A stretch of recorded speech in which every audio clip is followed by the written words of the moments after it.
The following episode of Take Two mentions suicide and other sensitive topics.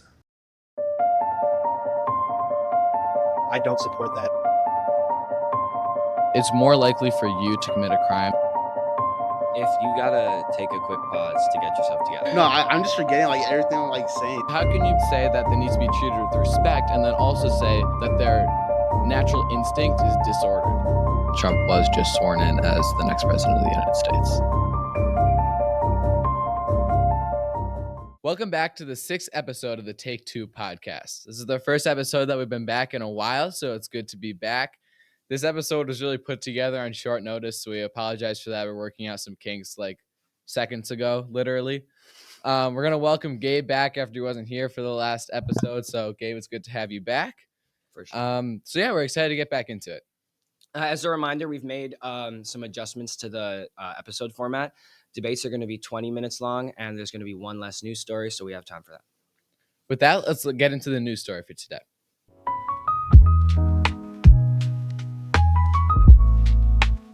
On March 1st, Ukraine President Vladimir Zelensky sat down with President Trump and Vice President Vance in the Oval Office. The meeting resulted in Zelensky leaving the White House without a signed deal over mineral rights, which Mr. Trump had sought for weeks, and a worsening relationship with his country's most important ally. Throughout the entire meeting, Trump and Vance made concerning comments towards Zelensky. It was apparent really early when Trump said to him, "Oh, look, you're all dressed up." Zelensky, who had chosen not to wear a suit to stand in solidarity with his soldiers, was repeatedly disrespected in the White House. Trump was asked about his relationship with Putin, and he did not respond, but he did say he was prioritizing a peace deal. J.D. Vance later called Zelensky disrespectful, defending Trump. Other concerning comments were mentioned by both Trump, Vance, Zelensky, and reporters in the room throughout the unproductive meeting. Information is from the New York Times and the Associated Press.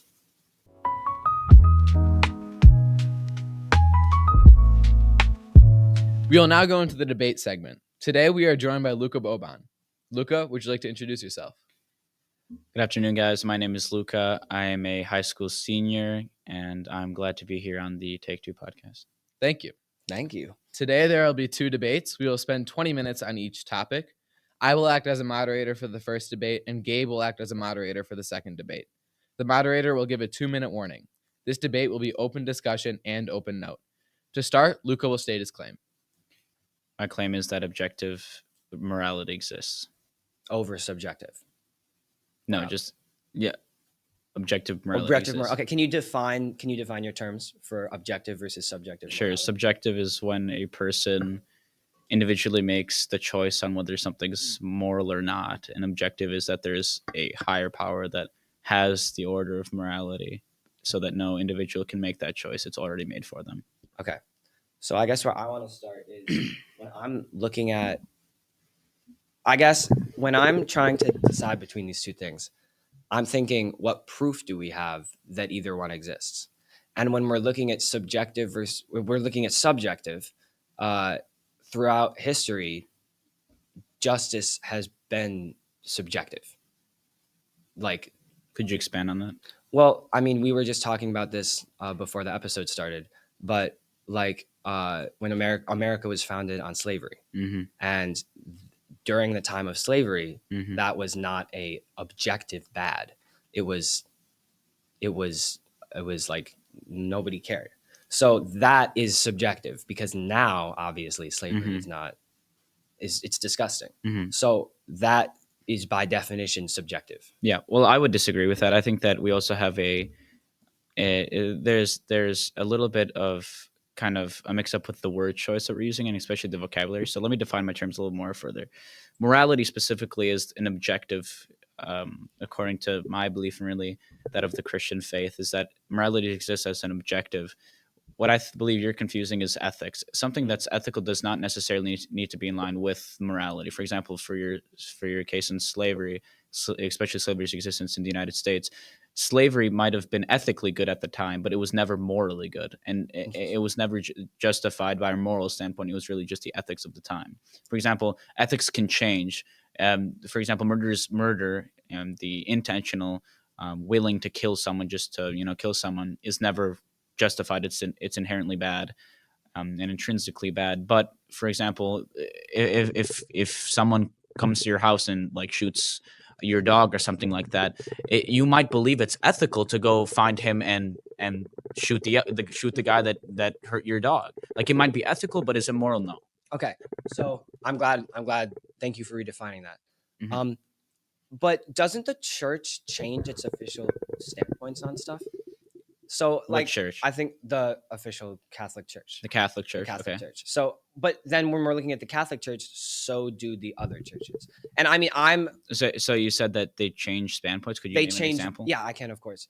I mostly am educated about the Catholic Church because that's Yeah, I would for just sure. It used to be considered a mortal sin, like just so Mhm. like murder to kill Mhm. yourself.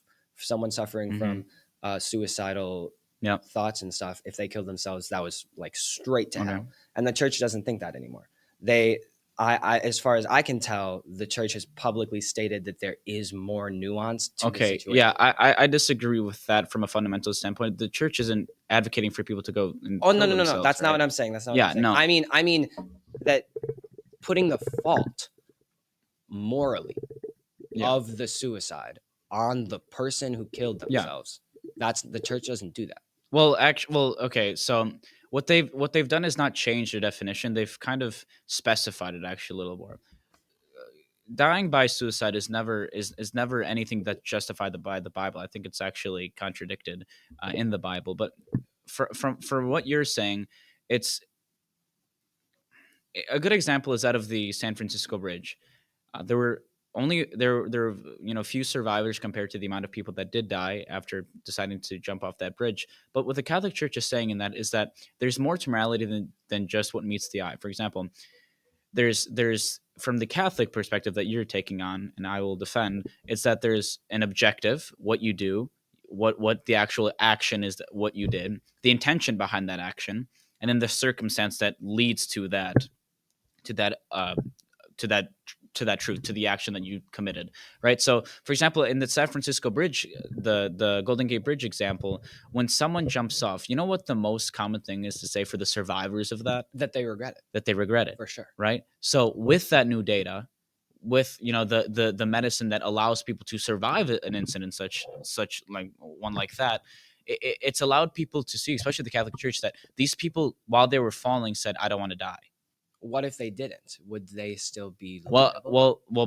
by the Catholic Church, if they wanted to die, okay, by liable. What do you mean by liable? Well, because when you're putting the weight of a sin on somebody, you look at the different aspects of intention, like what happened there. Yeah, exactly. So the intention, for the sure. circumstance, and the object. Exactly the what you're talking about. Yeah, Yeah, so that applies. I To agree. Like, if So a sin. first, let's stay on what your example is. Yeah. What the Catholic Church means when they say this is that for someone that jumps off that bridge, or does something that they intentionally want to, end their life, when in the action of doing whatever they're doing, and they regret that, and they say, I don't want to die, that intention has changed. The For sure. intention is no longer to say I want to die. The intention is I want to live. I've done something, and that goes on to the circumstance. I agree. The circumstances might have been because peer pressure, or it might have been drugs, alcohol, whatever it is, that might have influenced the truth, the objective truth that they saw, and then the action that they undertook.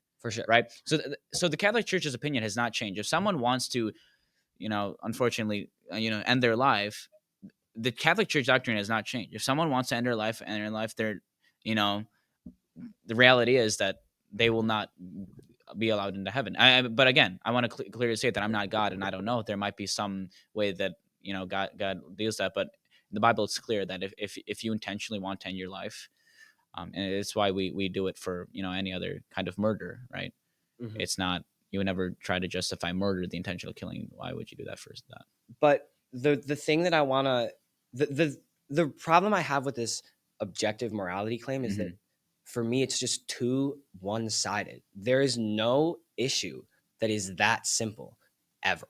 And it's like, and the suicide one is the suicide example is a really great one, I think, for this, because like it is literally a chemical problem in the brain that makes somebody think they should kill themselves. So if someone is falling off, Okay, well, let me ask you that. You said it's a chemical crash. Why is it that suicide rates are climbing?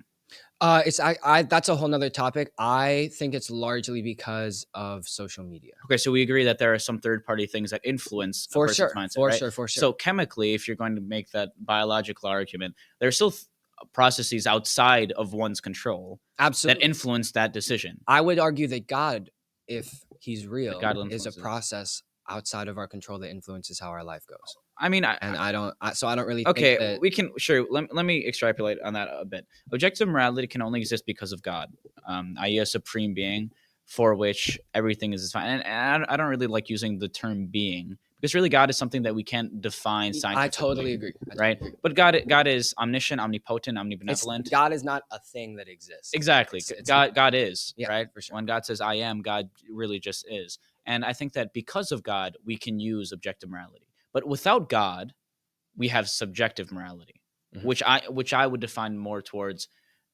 I would define it with ethics for my definition. But the problem I have with subjective morality is that how do you know what's right? Is it defined by society? It's that I would argue that it is defined by society. Okay. And looking back on past societies, Okay. you can say past societies are unjust because of the current societal expectations. So, for example, if one society deems that murder is right, Mhm. and today's society obviously thinks it's wrong, Mhm. does that mean that the society in the past is wrong? I would looking at the lens from today's society, yes. So they were wrong, but in their moment they were In right. their moments, they weren't. Well, yeah, in their moment they weren't wrong because there was nothing telling them otherwise. There was no other lens. Well, then that kind of defeats the whole purpose of morality. How do we know what's right from wrong? I mean, for example, it is murder the societal today. expectation. But today. murder today, if we know that murder one day is going to be just like everyone can go murder, why can't we do it now? Because we don't know that. Exactly. So why do we have to define ourselves by any morality? Because that is what society has told us to do. Societal expectations are something that we have biologically created in the world, and it goes out past just like countries. It is a global thing that killing people is bad. So what you're saying, though, despite that, is that there's a chance that it could be good. Not a chance it could be good, a chance that in the future societal expectations could change. Well, hold on. But now it's defined as being bad, correct? In the future, well, how do you define good and bad? Well, something that allows the society to prosper. As an individual, a good action for me as an individual is subjective. But again, I define ethics and morality, right? But morality can lead to greater goods. It's foolish to say that murder won't harm a greater society. Absolutely, correct? Absolutely. So what you're saying, really, by the subjective morality argument, is that one action, right, that you really don't know if it's right or wrong, because it depends on the person. You know if it's right or wrong depending on how society. Because the problem with subjective is it's going to be different for everybody. I agree that creates kind of a gray area of but that's like the reason. Let's look at the judicial system. It's a jury because we have a jury because somebody could murder someone in broad daylight, and a jury could say that they are innocent. Does that make that right? No, but it makes it subjective. Okay, how do you know it's not right? How do I know what's not right? Murder? Yeah. Because no, from the jury example. From the jury example. You said they found the guy committed of murder or convicted of murder. Because the larger society would agree. But those people don't think it like that. But that's a really great point. So exactly, it's subjective. So it's subjective. So so then it doesn't really depend on society. It does, because the judicial system said it's fine. The judicial system in this example, let's say 12 jurors. Right. Exactly. They said it's okay. So that means that you really don't know if murder is right. I would disagree with that jury, but if that jury, okay, so then for you, murder is wrong. Absolutely. It doesn't necessarily have to be wrong for everyone. So let me ask I would argue that,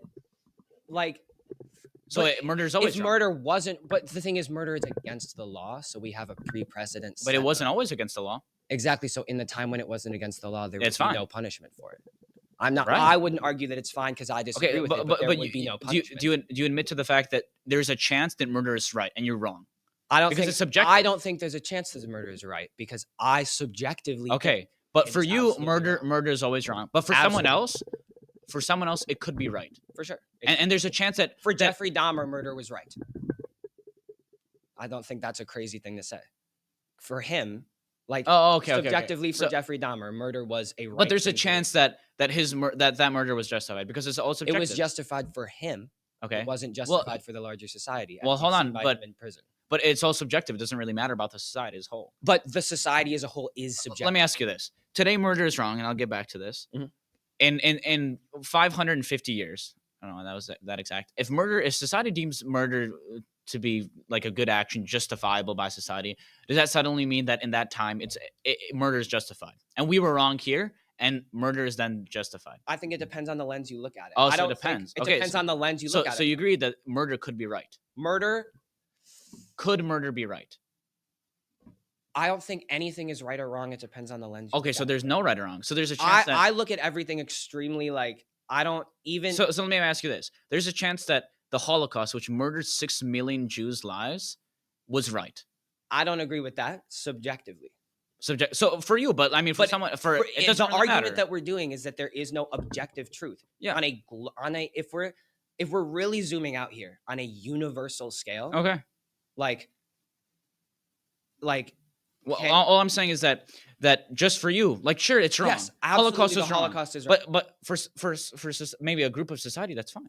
Well, the Nazis, Then why should we act upon it? because we think it's wrong. Well, but you just said that there's a kind of blur of good and bad. There is, and Right, so we, then- as so- knowing what our good is, are Who's pushing we? the people who I could say. Well, the Nazis certainly thought it was fine. using the Nazi example, Okay. the not people who are not Nazis are pushing people who are- their. You could technically say they're pushing their agenda onto Nazis by making Pushing them. their agenda. I mean, Interesting. technically, that's the right. I disagree with that word. But there's a chance they were right. There was a chance they were right. There was a chance they were wrong. I It don't just think depends. there's a It chance- depends on reason. I don't think right and wrong are the right words to use there. I think that Really? the So- Holocaust is wrong because we agree that killing people is bad. So you just said that we shouldn't use right and wrong for the Holocaust. No, Is there an in between? I said that like the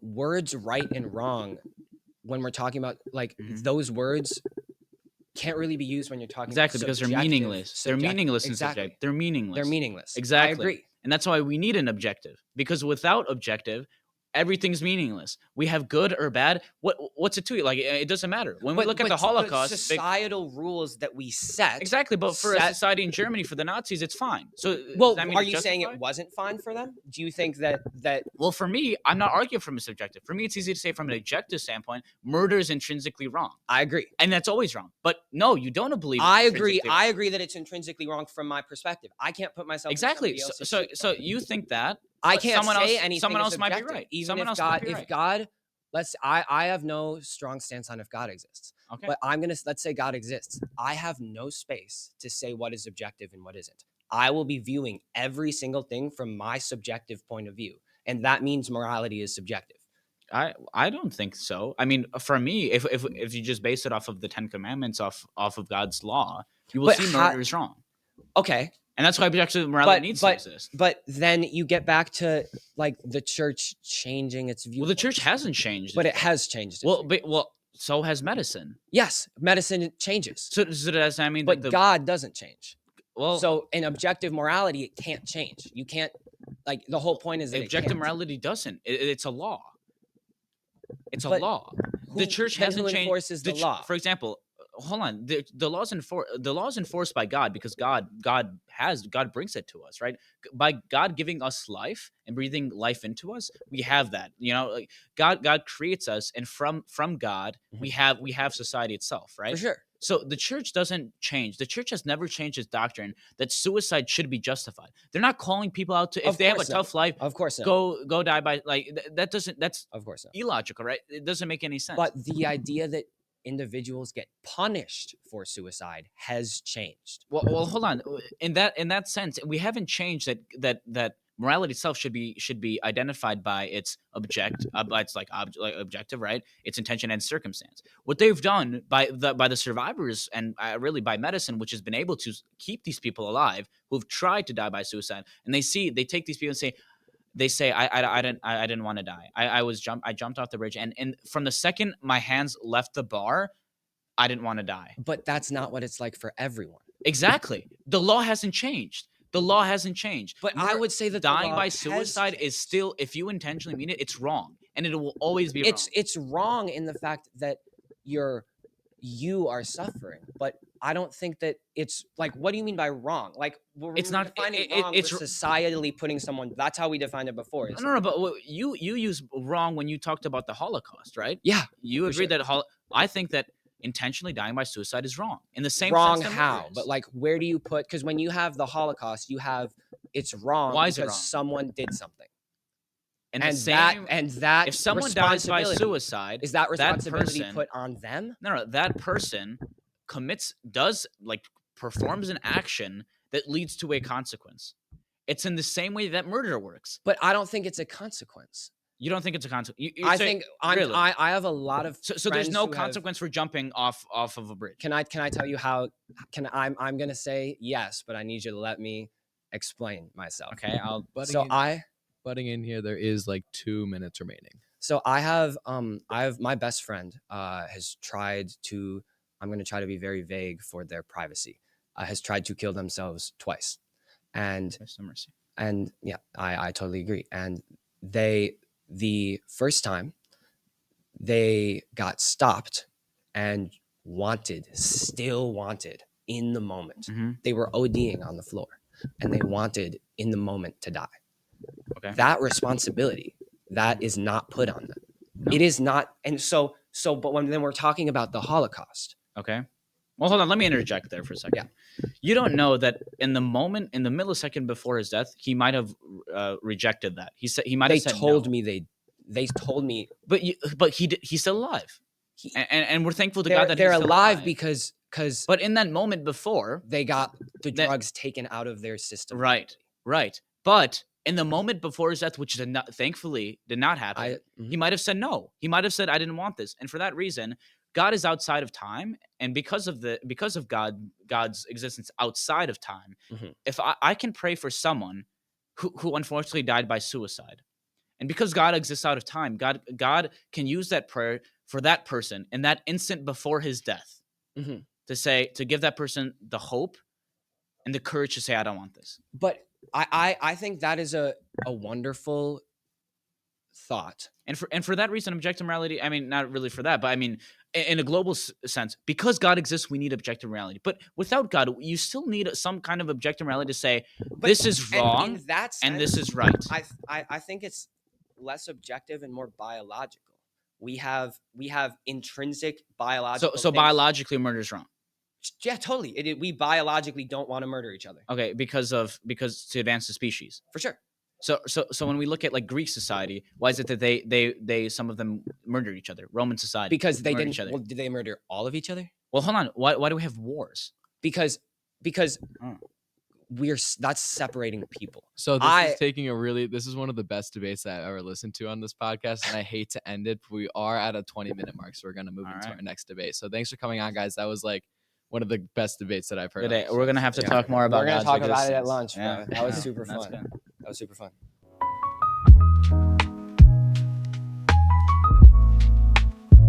I will act as moderator for the second debate. I'll give a 2-minute warning. The debate will also be open discussion and open notes. To start, Thomas, you can state your claim.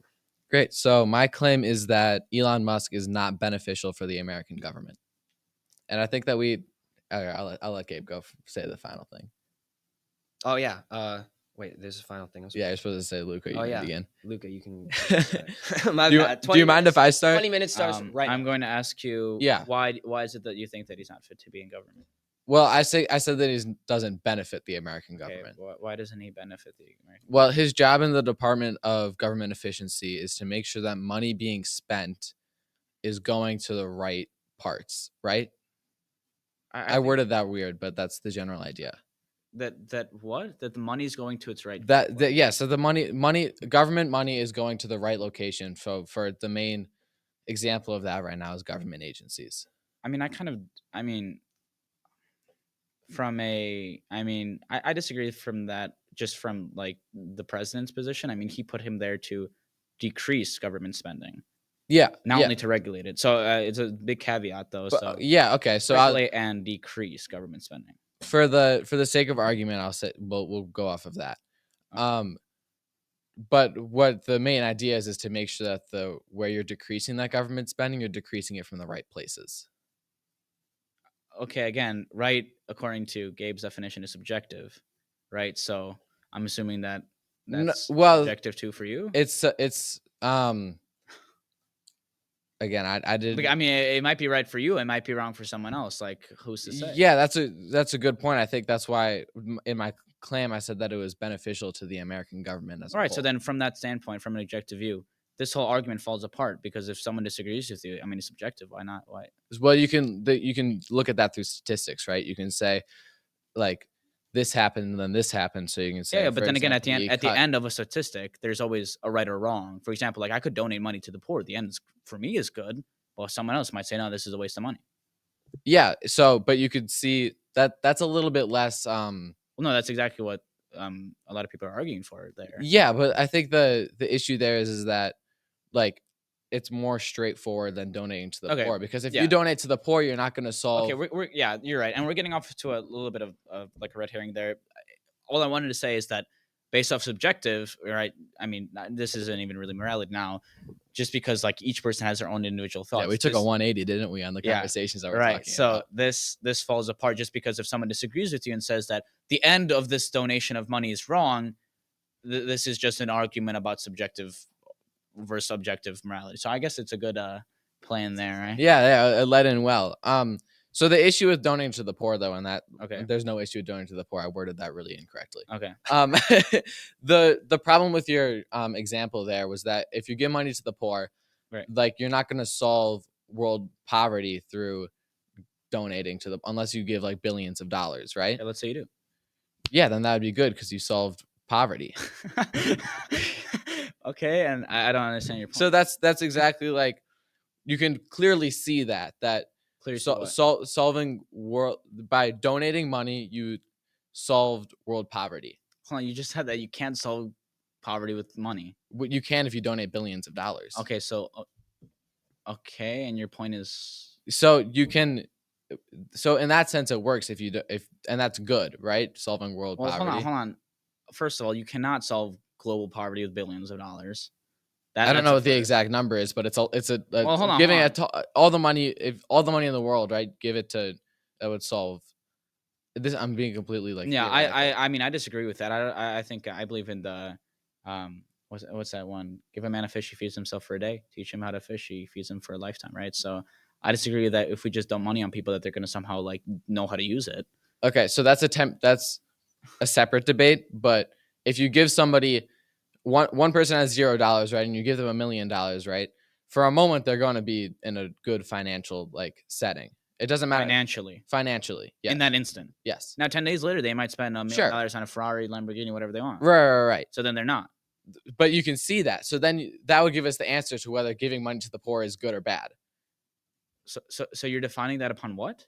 And it being good, like if again, according to good is subjective. Yeah. Okay. So it depends on the individual. I'm not disagreeing with you. I believe that donating to charity is good. But for someone else, it might not be good, and you can't do anything about that. Because but you can see whether it produced a positive outcome or a negative outcome. But again, a positive outcome versus a negative outcome is also subjective. I mean, to one person it might be positive. Yeah, these people have money now. To another person, it might be negative. You're taking money away from my pockets, and there are some people actually in government right now that believe that. And you have the choice to give money away. Yeah. So you having the choice to give money away and giving it to the poor. Right. Exactly. And for that reason, the government right now has the choice to donate their money. They're not doing it. And you have to understand. Yeah, that's exactly what we're doing. So great. Perfect. Let's move into Elon Musk with that, because I think that's a really great transition. Yeah, I mean, you stated that they have the choice, and if Elon Musk and Doge are not choosing to do that, you stated that each person has a choice. And I'm saying that that's not beneficial to the American government. Okay. So I'm gonna quick go off and say because before this episode, and again we had some really like frantic like throwing things together to make this episode.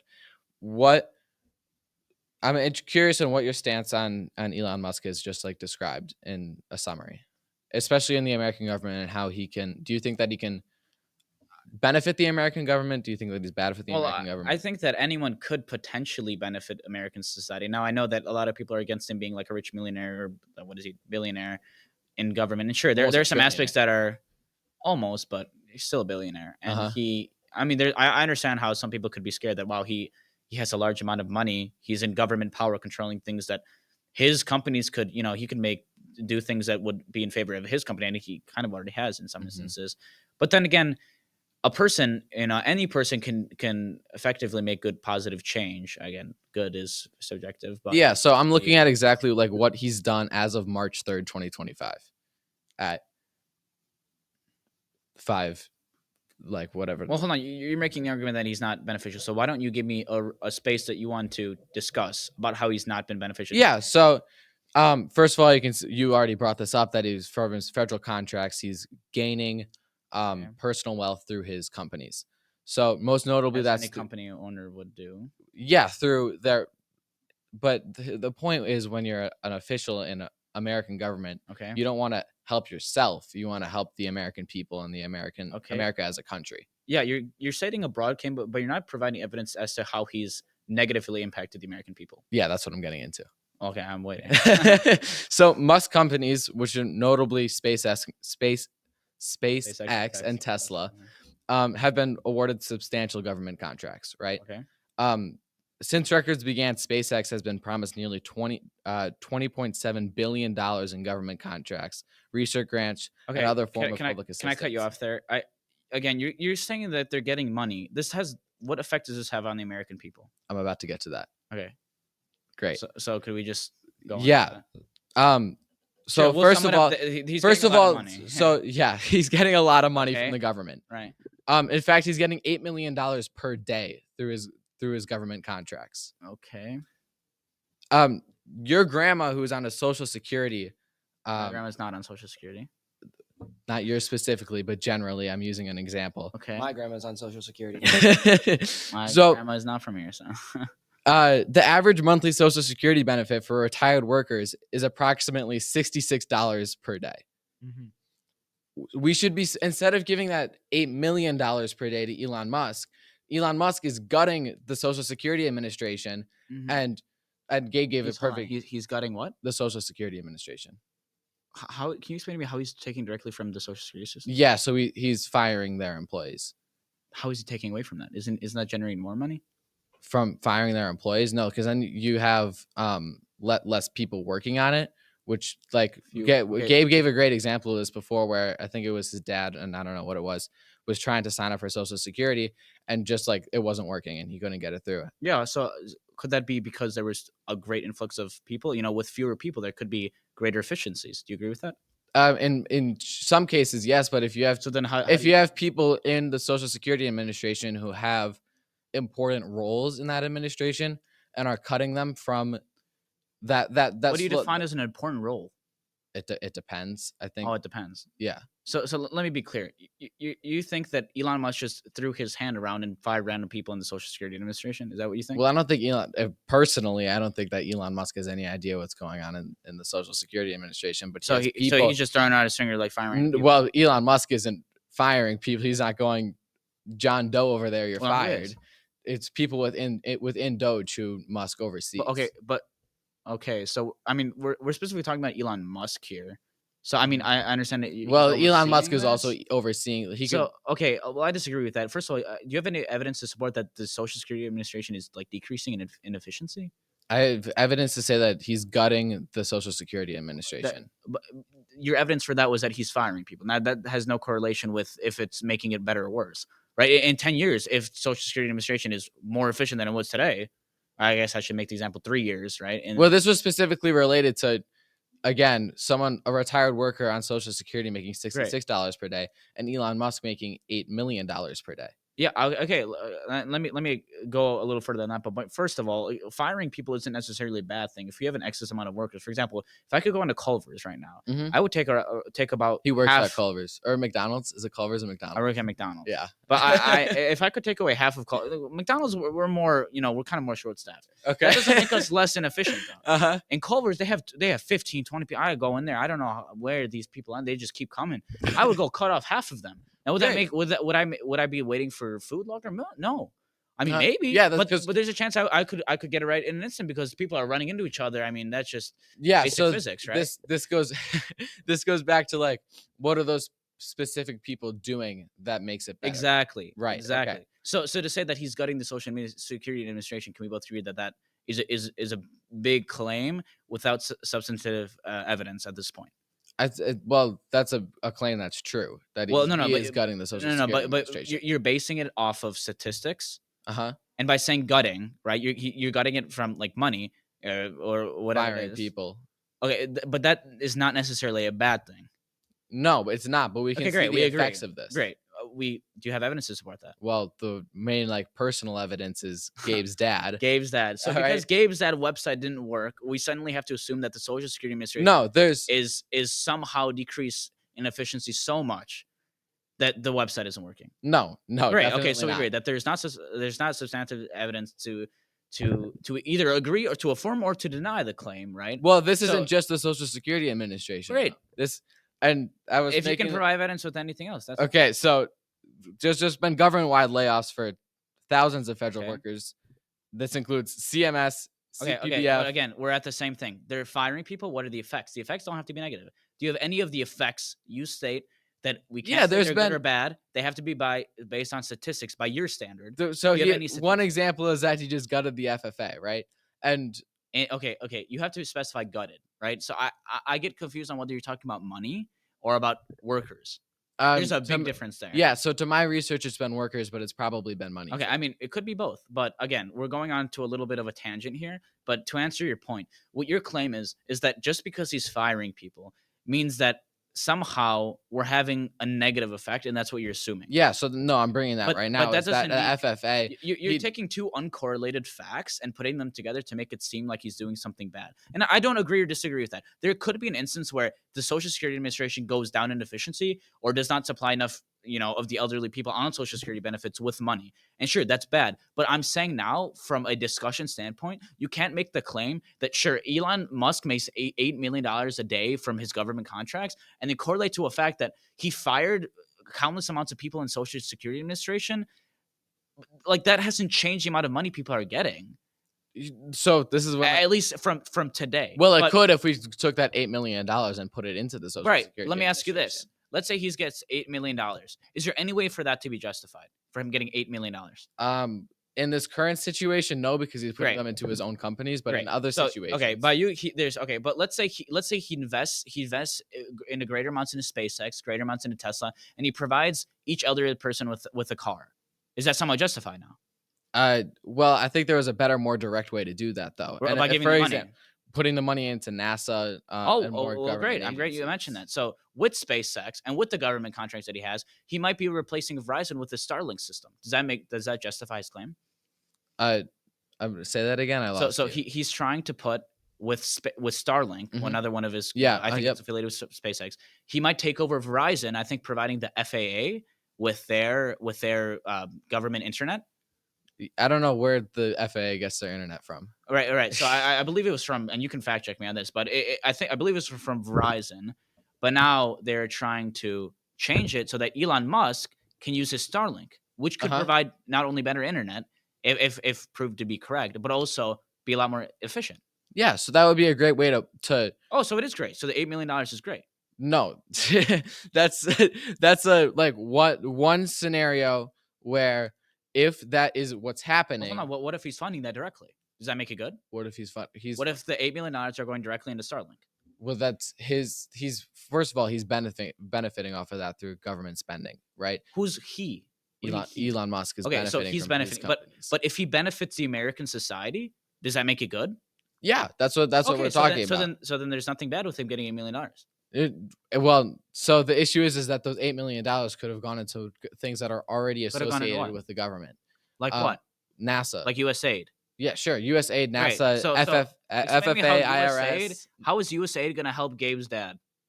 That's completely unrelated because It's that's not. Social It is Security. related. Well, you were just saying that Social Security, he could be supplying Social Security, helping the American people, but instead he's going to go give it to other people. And I'm in favor. I want America to do good for other countries. But in your example and by your logic, he's doing he's taking that money and disadvantaging the American people by the logic of your Social Security argument. That he's taking money So from if, the if government. if he's taking $8 million a day and putting it into USAID, or I mean, if they establish that, right?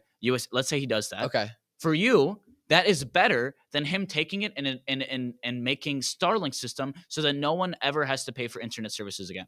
Do you agree? No, because you could put Oh. that money into an existing Well, government you agency. said any government agency, so he could put it into USAID. Yeah, he could. You could Perfect. Put the money into Right. USAID. So that's better than benefiting the whole globe with internet services for free. Well, you could have put that money into an existing government agency that doesn't directly. Okay, you keep saying that. him. What I don't understand how, if in this example he might be taking it, but in this example, because there's no evidence for you, no statistics that you started this argument with, right? Or really discussion. If he's using it for global good, how is he helping himself? Because it's his companies and he's going to profit off of that. So suddenly, okay, but does a company gaining profit necessarily mean that it's a bad thing for the greater good? It means that he's using his government power and using it for selfish reasons. For selfish reasons. So if he makes a global Starlink for everyone gets internet for free, that's selfish. This is actually interesting because I think this was something that first when Elon Musk was getting into like the political world, right? Okay. I was like a little bit torn because his companies like Starlink and like. Hold on, what do you mean by political realm? Like voting? Like when you like actually making himself like affiliated. Just to butt in, we got 2 minutes already. Wow. Okay. So just like affiliating himself with Trump and becoming a part of like literally the American government. Was like Elon Musk ever a good figure? Like even prior to years prior to like the Trump administration, his involvement, was he ever trying to do good for the greater society? Well, I don't know because I'm not Elon Musk, but from the outside world, I think that his like Tesla and Starlink, for example, are good companies because Tesla, for example, promotes electric cars and Starlink is promoting giving Wi-Fi to the world, right? Great. Yeah. And I think that's right. And I mean, if you just look at Elon Musk from his political views, in the last election, he didn't vote for Trump. He voted for Biden. Right. Which is interesting. I don't, he that's something, right. He was a Democrat. And then he went in and turned in favor of Trump, which is interesting to me too. But on that, he is creating a lot more opportunities. Which is interesting. That's actually makes sense to me because services for exploration of space. These are all great things. Now, because we don't have the statistics to support this, your claims are not, because they're not supported by anything. There's no reason to say that he's harming the American population. Well, here's my so I'm going back to the Joe Biden and Trump and what he voted for, right? Okay.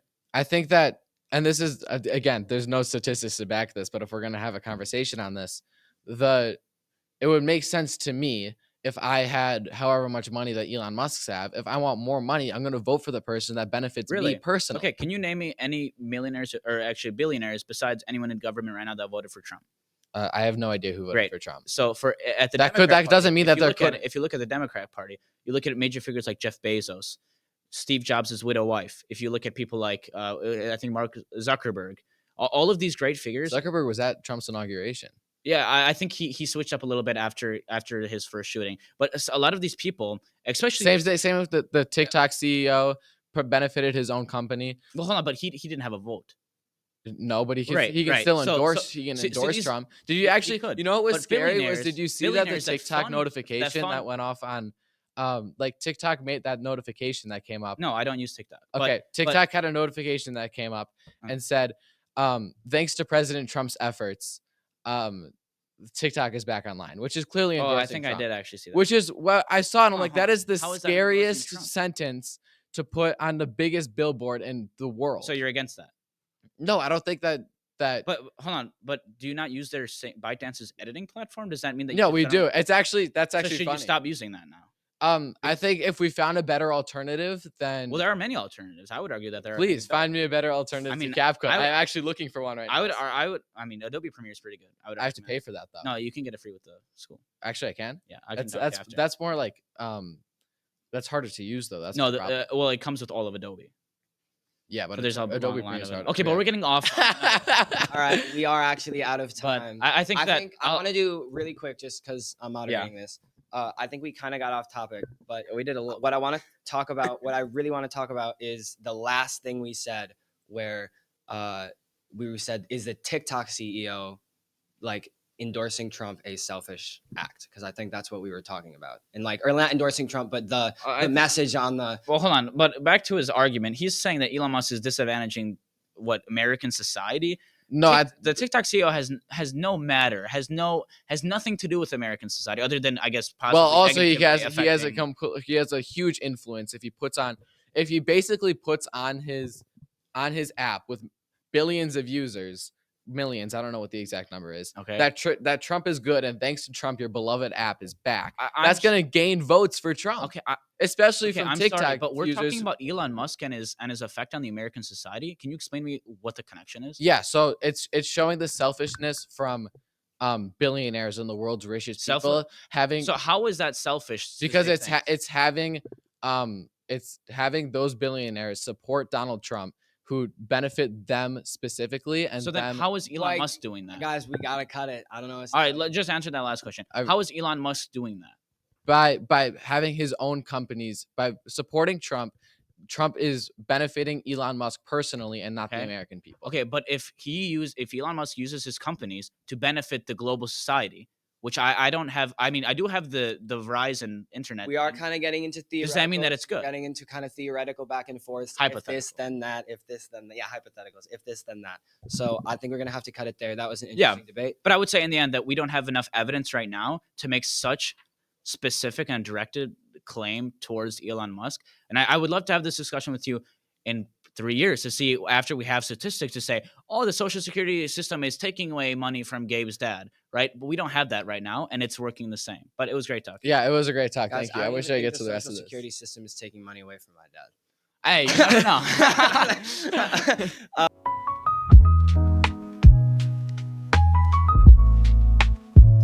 Luka had to leave, but we thank him for coming on today, even though we can't personally thank him. We did in between. Between the thing, but he was running late. He had to go to choir. So I know the planning on this episode was a little bit chaotic, so we all apologize for that.